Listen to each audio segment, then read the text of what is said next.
Hoy vamos a ver el último de los 7 mensajes acerca de los extraños misterios del reino de los cielos, relatados en Mateo 13. Jesús habló en parábolas y les dijo a sus discípulos, porque a vosotros os es dado saber los misterios del reino de los cielos. Para aquellos que no conocen al Señor, aquellos que aún no son salvos, aquellos que todavía no tienen el Espíritu Santo para que les ilumine, la Biblia, la palabra de Dios, les es un misterio. Pueden conocer ciertos hechos, hasta pueden saber los nombres de los reyes de Israel y una cronología bíblica, pero eso no quiere decir que entiendan las cosas profundas de Dios. Hay secretos sagrados que Dios ha revelado a sus hijos por medio de su palabra. La Biblia para los hijos de Dios que oran y obedecen su palabra tiene la iluminación del Espíritu Santo, quien tiene en ellos y por medio de ellos un ministerio del cual nada saben los inconversos. Hay 7 parábolas en este capítulo 13 de Mateo, y 7 siendo el número perfecto, significa que tiene un sentido de complementación. Las 7 parábolas comienzan con el tiempo cuando Jesús estuvo aquí en la tierra y hablan de la historia del Evangelio del Señor Jesucristo y abarcan hasta el tiempo cuando Jesús regrese. Y cuando usted entienda estas parábolas, sabrá qué esperar. Y si usted sabe qué esperar, no será desilusionado. Y si usted no está desilusionado, tampoco estará desanimado. Y si usted no está desanimado, no estará desalentado. Y si no está desalentado, no se dará por vencido cuando las cosas vayan mal. Es más, usted podrá decir, es maravilloso. Las cosas están sucediendo como Jesús dijo que sucederían. Y aunque esté rodeado de tinieblas, usted podrá exclamar, se está volviendo gloriosamente oscuro. Y todo se realice de acuerdo a cómo lo profetizó la Biblia. Vemos al mundo en toda su maldad y a la iglesia con toda su debilidad. Y vemos a la gente rechazando el Evangelio. Y a veces pensamos, tal vez el Evangelio no es la verdad. O que nuestras expectativas no serán cumplidas. Pero entonces leemos Mateo 13 y decimos, todo está sucediendo precisamente como debe suceder. Hay 7 cosas que usted debe saber de lo que va a suceder. Primero, debe esperar el rechazo del Evangelio. No crea que si Cristo es presentado con toda su historia, su belleza, su sabiduría, su autoridad y su poder, la gente vendrá corriendo a Jesús. Si usted cree eso, es que tiene falsas expectativas y será desilusionado. Escúcheme. No importa cuán positivamente usted presente a Cristo, le puedo asegurar que la gente lo rechazará. Jesús sabía la condición dura del corazón humano y por eso enseñó la parábola del sembrador. Y en esta parábola el Señor habla de 4 clases de terrenos sobre los cuales cae la semilla. Ahora, recuerde que la semilla es el mensaje del Evangelio. Veamos Mateo 13:19. Jesús está hablando y dice, cuando alguno oye la palabra del reino y no la entiende, viene el malo y arrebata lo que fue sembrado en su corazón. Este es el que fue sembrado junto al camino. Esta frase, sembrado junto al camino, hace referencia a un sendero que bordea y cruza el terreno, y como es tan citado por todos, es tierra endurecida, en donde la semilla no penetra, y se queda a ras del suelo, por lo que las aves vienen y se comen la semilla. Como pastor y predicador, bien sé que muchas veces el Evangelio cae en corazones endurecidos por los afanes de este mundo. Parte de la semilla cayó en pedregales. Verso 20. Y el que fue sembrado en pedregales, este es el que oye la palabra y al momento la recibe con gozo. Pero ahora ponga atención a lo que dice el verso 21. Pero no tiene raíz en sí, sino que es de corta duración, pues al venir la aflicción o la persecución por causa de la palabra, luego tropieza. En este caso, la semilla se asienta en una muy delgada capa de tierra, debajo de la cual solo hay rocas, y representa a la persona que uno piensa que va a ser un cristiano o una cristiana extraordinario. Hace una profesión de fe, se bautiza, pide membresía en la iglesia, pero después de una semana deja de venir. Yo llamo a esas personas cristianos tipo Alka-Seltzer. ¿Por qué? Porque burbujean ruidosamente por un momento y luego desaparecen. Veamos el verso 22. El que fue sembrado entre espinos, este es el que oye la palabra, pero el afán de este siglo y el engaño de las riquezas ahogan la palabra y se hace infructuoso. Representa a aquellos que oyen la palabra, pero en verdad nunca se arrepienten de sus pecados, porque las cosas materiales y mundanas son la prioridad número uno en su vida, no el Señor Jesucristo y su palabra. La última categoría está descrita en el verso 23. Mas el que fue sembrado en buena tierra, este es el que oye y entiende la palabra y da fruto y produce a 100, a 60 y a 30 por uno. ¿Qué es lo que debemos esperar? Si usted es un ganador de almas, o un pastor, o un evangelista, tiene que esperar el que muchos rechacen el evangelio. Pero esto no quiere decir que usted ha fracasado. Cuando yo era un joven pastor y predicaba el mensaje de la palabra y daba la invitación y nadie respondía a esa invitación, yo sentía que había fracasado horriblemente delante de Dios. Tanto así que al final del servicio no quería saludar con nadie. Deseaba que hubiera una puerta secreta detrás del púlpito para escaparme sin que nadie me viera.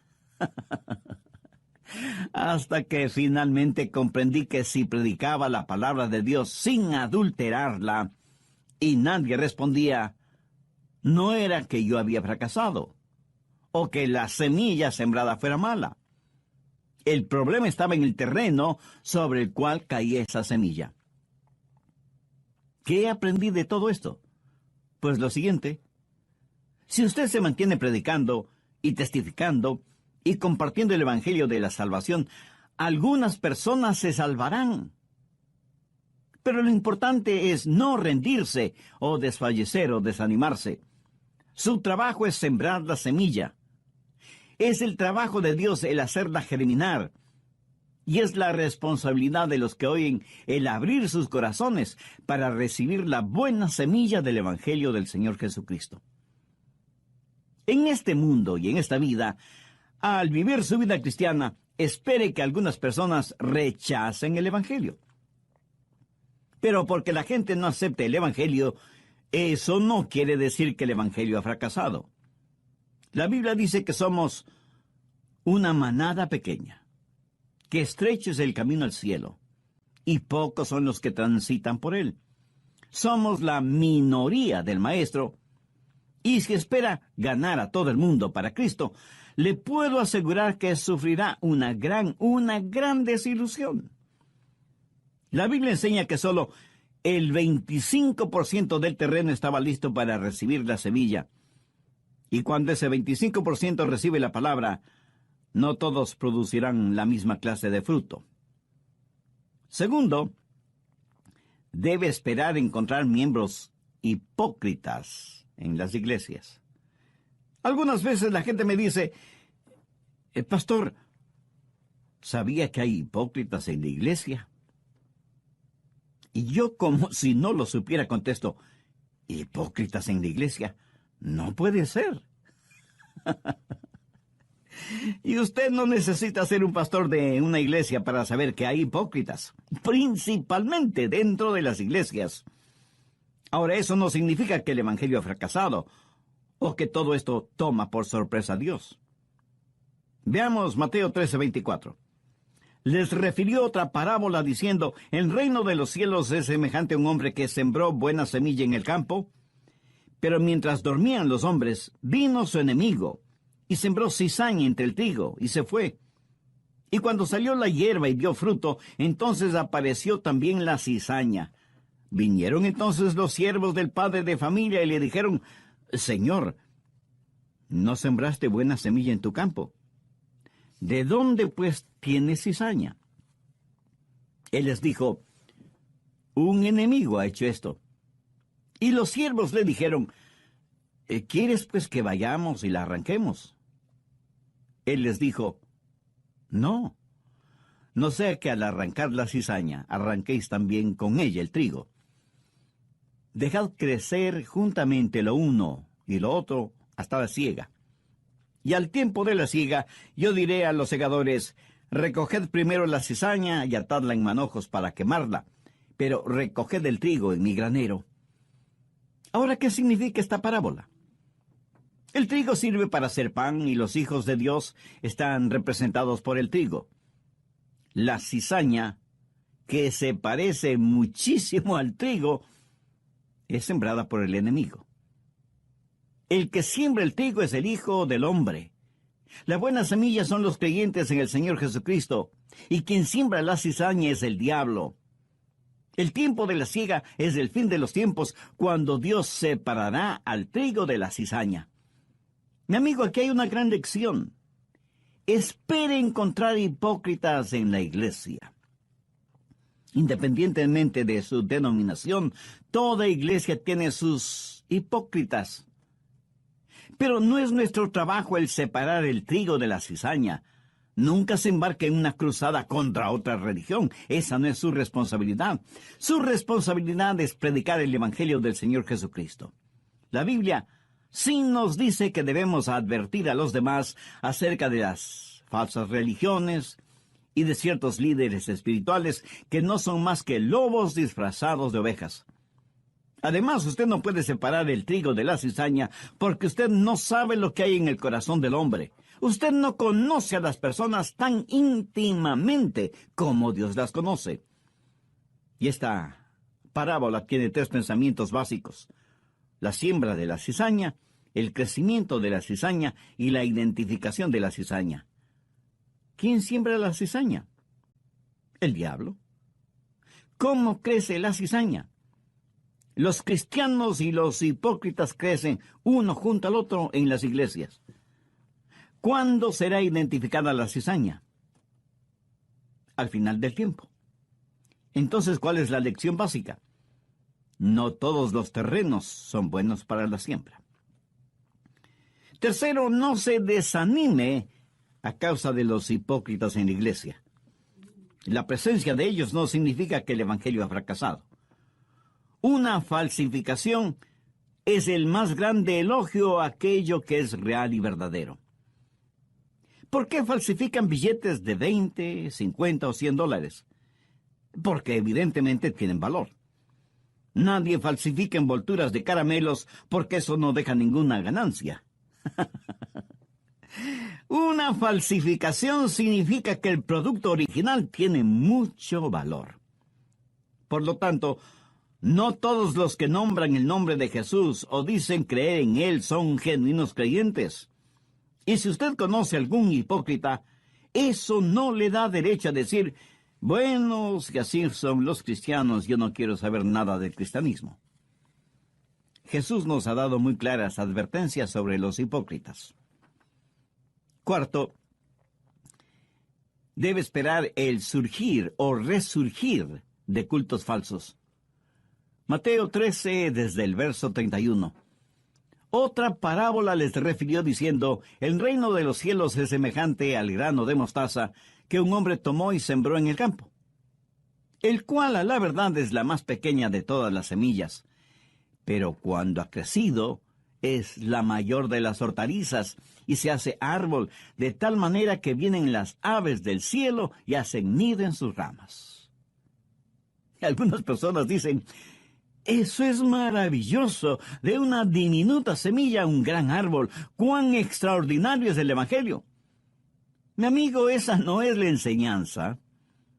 Verá, la semilla de mostaza es pequeña y punzante, de sabor fuerte y picante. Eso habla del poder explosivo del Evangelio. Cuando germina y crece, se transforma en un gran árbol. Pero aquí se habla de un crecimiento no natural, descomunal. Y las aves que hacen sus nidos en las ramas de este gigantesco árbol representan poderosos demonios. Recuerda que en Mateo 13:4 dice que vinieron las aves y se comieron la semilla sembrada. La misma palabra usada para aves en el verso 4 es usada en el verso 32 y hace referencia a poderosos demonios. Mire Mateo 13:19. Cuando alguno oye la palabra del reino y no la entiende, viene el malo y arrebata lo que fue sembrado en su corazón. Las aves que arrebatan la semilla representan al diablo. Por favor, anote al margen Apocalipsis 18:2. Habla de Babilonia, la cuna de toda religión falsa. En Babilonia fue construida la Torre de Babel. Nimrod, el fundador de Babilonia, fue el primer prototipo del anticristo. Dios, mirando el juzgamiento final de toda religión falsa, dice en Apocalipsis 18:2, y clamó con voz potente diciendo, ha caído la gran Babilonia, y se ha hecho habitación de demonios y guarida de todo espíritu inmundo, y albergue de toda ave inmunda y aborrecible. Lo que está diciendo aquí es, lo que comenzó como una semilla de mostaza, se ha transformado en un árbol descomunal, en donde las aves inmundas hacen sus nidos.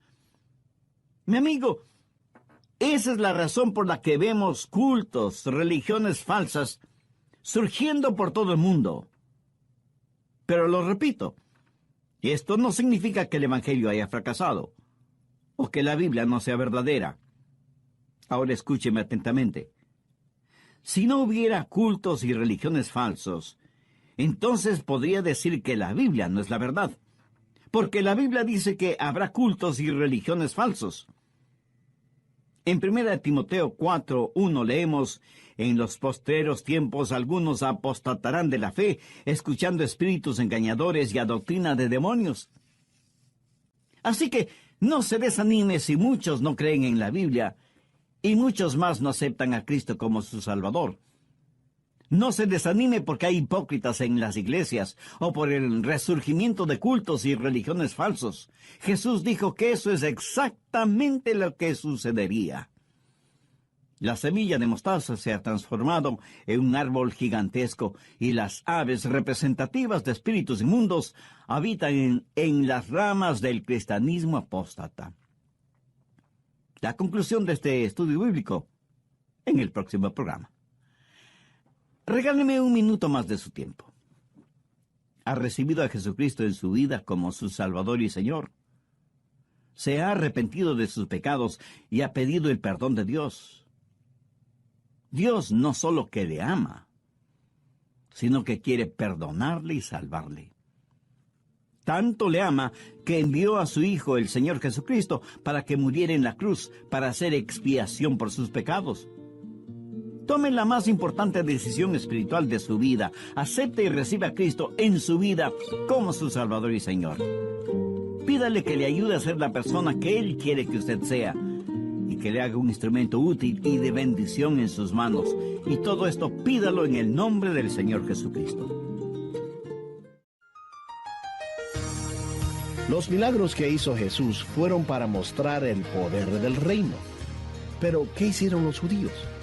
Ellos rechazaron a Jesús, le difamaron, le criticaron, confabularon con los gentiles hasta crucificarle. Y el tesoro, o sea, Israel, fue enterrado de nuevo. Pero Jesús fue a la cruz para comprar ese tesoro escondido y cubierto. Y la gente no puede entender el plan de Dios para Israel a menos que conozca bien la Biblia. En Proverbios 25:2 leemos, la gloria de Dios es encubrir un asunto. Cuando leemos el Evangelio de Mateo hasta el capítulo 12, vemos a Jesús haciendo milagros. Pero después del capítulo 12 ya no hace más milagros, sino que enseña por medio de parábolas. ¿Por qué? Porque antes del capítulo 12, Él está destapando el tesoro, diciendo, este es el reino de Dios. Los judíos le rechazaron y Jesús volvió a cubrir ese tesoro. Mateo 13:13 dice, por eso les habló en parábolas, porque viendo no ven, y oyendo no entienden. ¡Qué verdadera tragedia! El viendo no ver y oyendo no entender. Les habla Andrés García Vigio. Sean bienvenidos a El Amor que Vale. Hoy, el Dr. Adrian Rogers, en la voz del pastor Lenín de Llanón, concluye su estudio bíblico 7 secretos sagrados. De los 7 secretos sagrados que empezamos a estudiar en el programa anterior, ya hemos visto los primeros 4. Así que veamos los siguientes. Quinto, espera encontrar corrupción aún en las iglesias. Mateo 13:33 dice, otra parábola les dijo, el reino de los cielos es semejante a la levadura que tomó una mujer y escondió en 3 medidas de harina hasta que todo fue leudado. Aquí tenemos a una mujer que tomó 3 porciones de harina, más bien dicho, de masa, y le puso levadura para que leude. Pero note que la mujer puso la levadura en la masa en forma furtiva. Recuerde que el pan sin levadura es un símbolo de pureza. En la Biblia, la levadura es un símbolo de pecado, de maldad, de corrupción. En el Antiguo Testamento, el pan ofrecido como holocausto era sin levadura. Veamos Éxodo 12:8. Y aquella noche comerán la carne asada al fuego y panes sin levadura. Levítico 2:4. Cuando ofrecieres ofrenda cocida en horno, será de tortas de flor de harina sin levadura amasadas con aceite. En el Nuevo Testamento, Pablo escribe a los Corintios y les dice, no es buena vuestra jactancia. ¿No sabéis que un poco de levadura leuda toda la masa? Limpiaos pues de la vieja levadura para que seáis nueva masa, sin levadura como sois. Porque nuestra Pascua, que es Cristo, ya fue sacrificada por nosotros. Así que celebremos la fiesta, no con la vieja levadura, ni con la levadura de malicia y de maldad, sino con panes sin levadura, de sinceridad y de verdad. ¿Qué es lo que hace la levadura? Bueno, nosotros los hombres tenemos que estudiar e investigar sobre el asunto. Las mujeres, en cambio, saben de estas cosas casi por intuición. Verá, la levadura trabaja silenciosamente, imperceptiblemente, y trabaja mucho mejor en un medio ambiente abrigado. Muchas mujeres ya de edad me han contado que ellas veían a sus abuelitas o madres envolver la masa leudada en una tela y dejarla varias horas, o de un día para otro junto a la candela u horno de la cocina, para que con el calorcito trabajara mejor la levadura que estaba en la masa. Y seguramente muchas mujeres que me están escuchando saben de eso, ¿no es cierto? Ahora, todo este trasfondo es como si el diablo hubiera dicho, bueno, como no puedo derrotar a la iglesia, voy a unirme a la iglesia. Y siembra cizaña entre el trigo para corromper la iglesia. Y hace surgir cultos falsos para que prediquen un evangelio falso, y penetra las iglesias con enseñanzas malévolas. Por eso Jesús dijo que debíamos cuidarnos de la levadura de los fariseos. En la Biblia, Jesús hace referencia a los fariseos, a los saduceos y a los herodianos, o sea, 3 tipos de levadura. ¿Cuál era la levadura de los fariseos? El legalismo. ¿Cuál era la levadura de los saduceos? El liberalismo. ¿Y cuál era la levadura de Herodes? El libertinaje. Herodes fue un rey que amaba el placer por el placer. No solo que como monarca tenía la libertad de hacer lo que le diera la gana, sino que había degenerado esa libertad hasta convertirla en libertinaje. Algunas personas creen que libertad y libertinaje son acciones sinónimas y nada más alejado de la verdad. Más bien son acciones antónimas, o sea, contrarias. La libertad actúa dentro de ciertos parámetros éticos y morales, y algunas veces espirituales, mientras que el libertinaje no respeta fronteras para su desenfreno. Estas 3 cosas, el legalismo, el liberalismo y el libertinaje, han invadido la iglesia del Señor. ¿Significa eso que debemos rendirnos? ¿Tirar la toalla? No. Más bien significa lo opuesto. ¿Se ha preguntado alguna vez por qué Satanás quiere corromper la iglesia si es que eso no fuera algo bueno? Satanás es un pervertido. En nuestros días ya no es nada raro leer horribles historias de apostasía en algunas iglesias, pastores y ministros sorprendidos en una vida de libertinaje. Otros son fanáticos religiosos legalistas que hacen énfasis en la salvación por obras. Otros niegan la deidad de Cristo. Otros niegan la resurrección de Cristo. Y otros niegan todo lo que tiene que ver con el Señor Jesucristo. Levadura de los fariseos, levadura de los saduceos, levadura de Herodes. ¿Causará todo esto que yo cierre mi Biblia y deje de predicar? De ninguna manera. Sé que todo lo que está pasando es exactamente lo que Jesús dijo que pasaría. Sexto, puede estar seguro que Dios cumplirá su palabra con Israel. Observe todo lo que está pasando en Medio Oriente. Algunas veces me preguntan, Pastor Rogers, ¿qué es lo que la Biblia dice proféticamente sobre los Estados Unidos? Y yo sencillamente contesto, muy poco. Casi es mejor decir nada. Pero mantenga sus ojos sobre Israel. Dios en estos últimos tiempos mantiene su palabra y sus promesas dadas a Israel como nación. Veamos Mateo 13:44. Además, el reino de los cielos es semejante a un tesoro escondido en el campo, el cual un hombre halla y lo esconde de nuevo, y gozoso por ello va y vende todo lo que tiene. ¿Para qué? Para comprar aquel campo. ¿Cuál es ese tesoro escondido en el campo? Israel. En la parábola, cuando el hombre compra el campo en donde está escondido el tesoro, entonces ese tesoro ya es suyo, le pertenece. Algunos interpretan erróneamente que el tesoro escondido es el Evangelio del Señor Jesucristo y que nosotros somos el hombre que compra el campo a fin de poseer el tesoro. Bien, recuerde, el campo es el mundo. Y la iglesia no compra el mundo.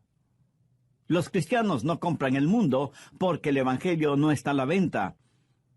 El Evangelio no es descubierto y luego vuelto a esconder. Eso no tiene ningún sentido.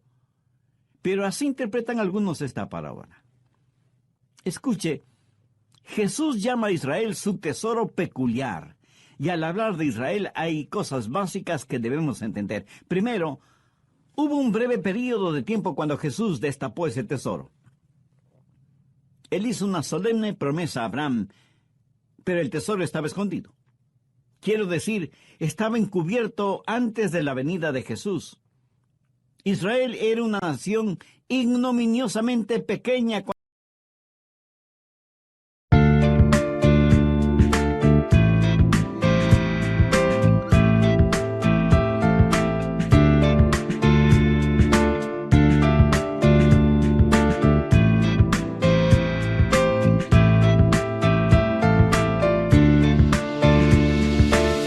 You have changed my life with your words and motivation. You helped me to become a better person. I feel so great about your love. Never felt that before. You have changed my life with your words and motivation. You helped me to become a better person.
with your words and motivation. You helped me to become a better person. I feel so great about your love. Never felt that before. You are not only good by heart, but you also have a good soul. I'm lucky to find someone as wonderful as you are. I am so thankful to you for coming in my life and making it so nice. You are not only good by heart, but you also have a good soul. I'm lucky to find someone as wonderful as you are. I am so thankful to you for coming in my life and making it so nice.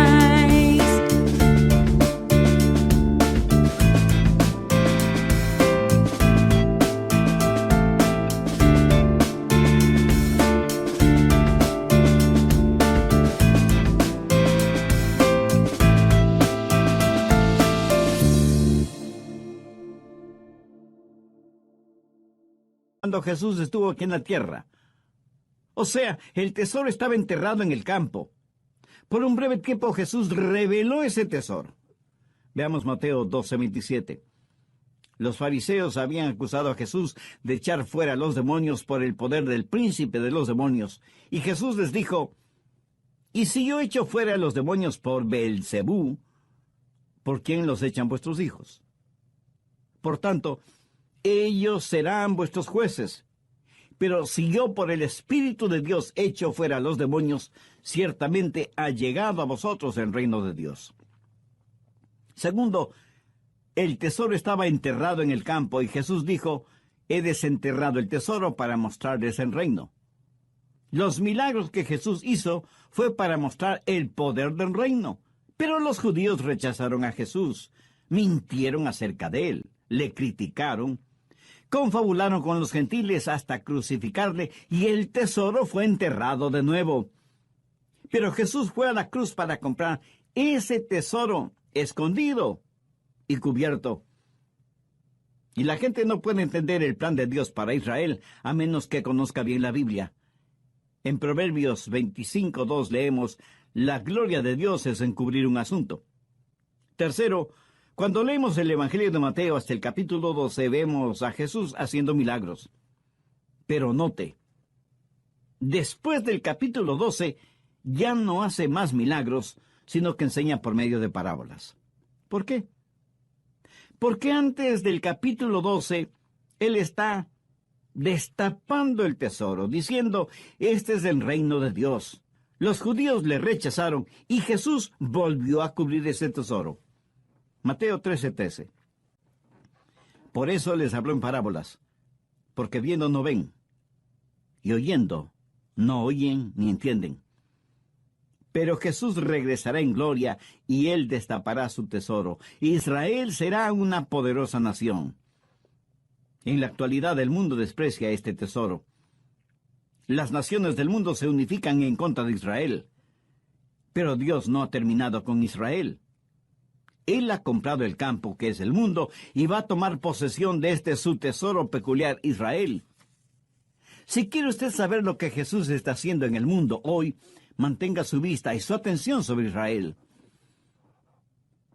A pesar de que muchos rechazan el Evangelio, a pesar de que hay hipócritas en las iglesias, a pesar de que hay corrupción en las iglesias, a pesar del resurgimiento de cultos y religiones falsos, a pesar del odio y la persecución contra Israel, Jesús continúa edificando su iglesia, porque Él mismo dijo, edificaré mi iglesia, y las puertas del Hades no prevalecerán contra ella. Mateo 13:45. También el reino de los cielos es semejante a un mercader que busca buenas perlas, que habiendo hallado una perla preciosa, fue y vendió todo lo que tenía y la compró. Algunas personas dicen, bueno, la perla de gran precio es el Evangelio.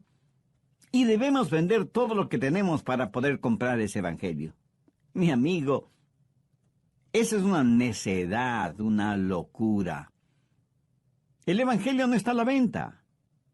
Y aunque no estuviera, nosotros estamos en bancarrota. No tenemos absolutamente nada. El mercader que busca buenas perlas es Jesús. La perla de gran precio es la iglesia que él ama. Israel es su peculiar tesoro, pero no es una perla. Las piedras preciosas pueden ser cortadas, divididas, esmeriladas, pulidas. Pero no se puede hacer lo mismo con una perla.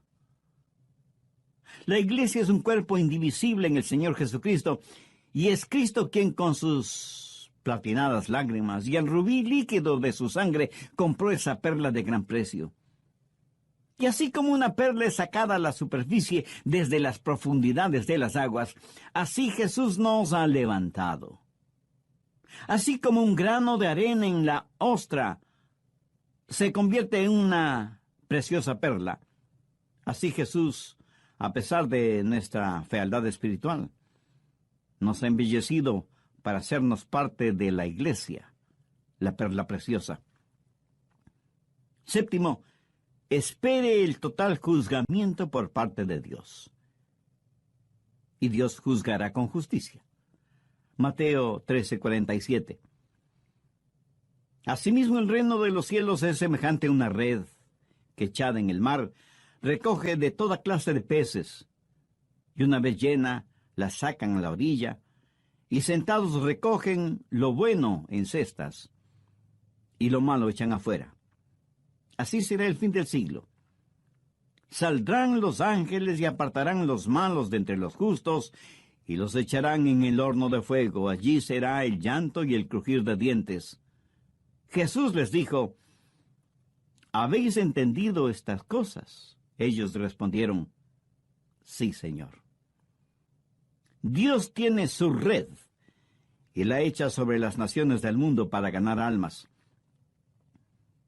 ¿Cuál es su trabajo o mi trabajo en este mundo en el cual vivimos? Nuestro trabajo es lanzar la red. Dios separará los peces buenos de los peces malos. Cuando predico, algunas personas vienen a Cristo, pero no son salvas. Mi amigo, esa no es mi responsabilidad. Yo no puedo hacer que nadie sea un creyente o un incrédulo. El reino de Dios es como una red que lanzamos en las naciones de este mundo, y al final de los tiempos, aquel que separa el trigo de la cizaña, ese mismo Dios es quien separará los buenos de los malos. Ahora, ¿qué significa todo esto para nosotros? Escúcheme atentamente. Dios sabe exacta y precisamente cómo va a ser la situación. ¿No es increíble que hace más de 21 siglos Jesús dijera lo que pasaría ahora? Él dijo que no todos escucharían el Evangelio. No en el sentido de oírlo, sino de entenderlo y aceptarlo. También dijo que no todos los que escucharan el Evangelio serían salvos. Jesús dijo que habría hipócritas en las iglesias, y esa es una triste realidad que nadie puede negarla. También dijo que la corrupción se permearía en la iglesia como la levadura se infiltra en la masa. Y diariamente sabemos, o leemos, o vemos en la televisión los numerosos escándalos morales y financieros en iglesias y organizaciones que se dicen cristianas. Israel será aún más perseguida que lo que ha sido hasta ahora. Será pisoteada.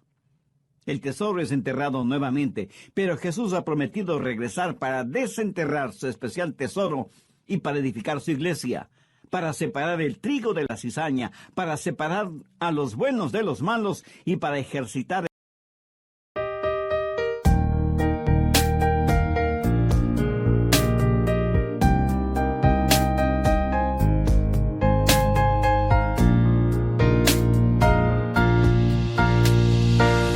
I wanna thank you for your unconditional love for me. You are the most beautiful thing I have ever had in my life. You are the reason, that's why I am living in this world. I want to thank you for your unconditional love for me. You are the most beautiful thing I have ever had in my life. You are the reason, that's why I am living in this world. I admire the way you are always there for me. I admire the ways you always take care of me. I admire the way you give your all just to see a loving smile on my face. I admire the way you love me.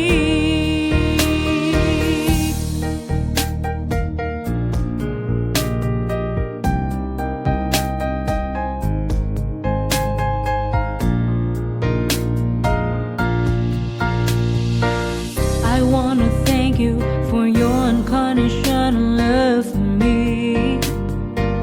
You are the most beautiful thing I have ever had in my life. You are the reason, that's why I am living in this world. I admire the way you are always there for me. I admire the ways you always take care of me. I admire the way you give your all just to see a loving smile on my face. I admire the way you love me. I admire the way you are always there for me. I admire the ways you always take care of me. I admire the way you give your all just to see a loving smile on my face. I admire the way you love me.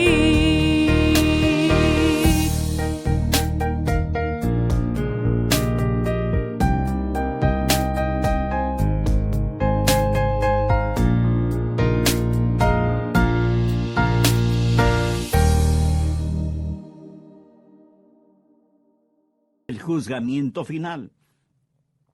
Si usted tiene falsas expectativas, si usted cree que el Evangelio va a ser creído y aceptado por todo el mundo, si usted piensa que los hipócritas son una prueba de que la Biblia no es verdad, o de que los cultos falsos y las religiones falsas no tienen mayor importancia, terminará desesperándose y se hará la pregunta: ¿perdió Dios el control de su universo?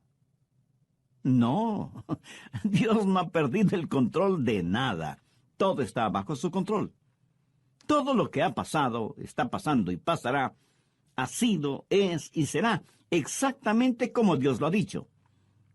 En este mensaje hemos aprendido los 7 secretos sagrados directamente de la palabra de Dios. ¿No le gustaría a usted ser un sembrador de la semilla bendita? ¿No le gustaría ser como el pescador lanzando sus redes sobre su vecindario, sobre su ciudad, sobre su país? ¿No quisiera ser un miembro fiel del cuerpo de Cristo, la Iglesia, y orar a Dios que la mantenga pura y libre de la levadura de la corrupción? ¿No quisiera tener una relación personal con Dios por medio del Señor Jesucristo y recibir a Cristo en su corazón ahora mismo? Si sus respuestas son afirmativas, le invito a orar conmigo una sencilla pero significativa oración. Mi oración solo será para guiarle. Usted ore con sus propias palabras, pero dígalas con fe, con sinceridad, depositando toda su confianza en Dios. Que quede un oído atento para su plegaria. Ore y diga: querido Dios, gracias por haberme dado la oportunidad de escuchar este mensaje de tu palabra. Me has hablado profundamente, y me reconozco pecador delante de ti, por lo que pido tu gracia y misericordia. Señor Jesús, sé que derramaste tu sangre y moriste crucificado en una cruz para pagar el precio de la culpa de mis pecados.